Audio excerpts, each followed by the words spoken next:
आज दूंगी 1 पॉट शामी कबाब की ऐसी लजीज और मुंह में घुल जाने वाली रेसिपी, और वो भी बिना किसी बाजारी मसाले के। घर के मसालों से तैयार करेंगे इतने लजीज शामी कबाब। बस आसान सी रेसिपी है, तो चलिए जी स्टार्ट करते हैं।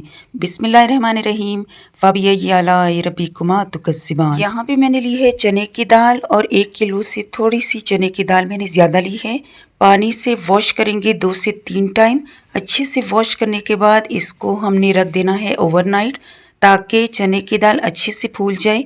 और नीम गर्म पानी में आपने इसको डिप करके रखना है। चने की दाल भिगोना इसलिए भी ज़रूरी है कि ये अच्छे से जब फूल जाती है तो इसका जायका और भी लजीज और कुरकुरा सा आता है। हम डालेंगे इसमें चिकन मैंने ब्रेस्ट पीस का होल लिया है। इससे होता यह है कि रेशा रेशा लंबा सा बनता है और शामी कबाब रेशेदार बनते हैं। और चिकन हमारा आधा किलो से थोड़ा सा ज़्यादा है।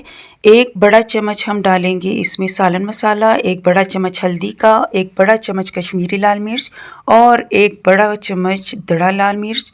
और इसमें डालेंगे कसूरी मेथी 1 बड़ा चम्मच, 1 टीस्पून काला नमक भर के डाला है। होममेड गरम मसाला 1 बड़ा चम्मच भर के ये भी डालेंगे। सूखा धनिया भर के 1 बड़ा चम्मच डालेंगे। कुटा हुआ भी आप ले सकते हैं। 2 बादियान के फूल डालेंगे, इससे इसकी खुशबू बहुत ही ज़बरदस्त आएगी।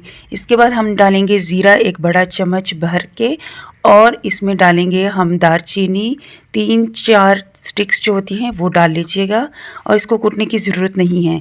और यहाँ पे तेज़ पत्ते हमने कुछ डाल लिए हैं 3 से 4 छोटे छोटे, और 1 बड़ी इलायची, 8 डालेंगे लौंग और काली मिर्च के दाने। और यहाँ पे नमक 1 बड़ा टीस्पून में डालूंगी फुल भर के, क्योंकि हमने काला नमक भी इसमें इस्तेमाल किया है। और अब हम डालेंगे सिरका 4 से 5 बड़े चम्मच के। 4 से 5 प्याज लेंगे और इस तरह से बड़े बड़े साइजेस में काट लेना है। और इसके बाद हम इसमें डालेंगे 4 बड़े चम्मच अदरक लहसुन का पेस्ट। मेरे पास इसी तरह से क्यूब्स की शक्ल में होता है, तो मैं इसी तरह से इस्तेमाल करती हूँ। और अब पानी हम इसमें डालेंगे इतना कि ये तमाम चीज़ें हल्की सी डूब जाएं।